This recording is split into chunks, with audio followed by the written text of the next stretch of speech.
Assalomu alaykum va rahmatullohi va taala va barakatuh. Qadri baland qadrdonlarim, omonmisiz? Ro'zani yakuniga bir hafta qolgandan boshlab kechirim so'ramoq va minnatdorman deyish lozim.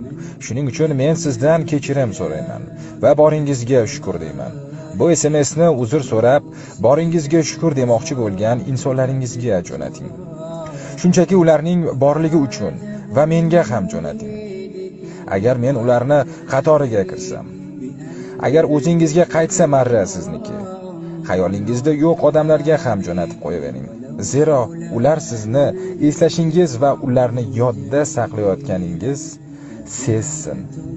Allohim tutayotgan ro'zamizni va ibodatlarimizni o'z dargohida qabul qilsin. Ajr savobini Allohning o'zi barchamizga mukammal qilib bersin. الشوق يبقى في اغترابي فقير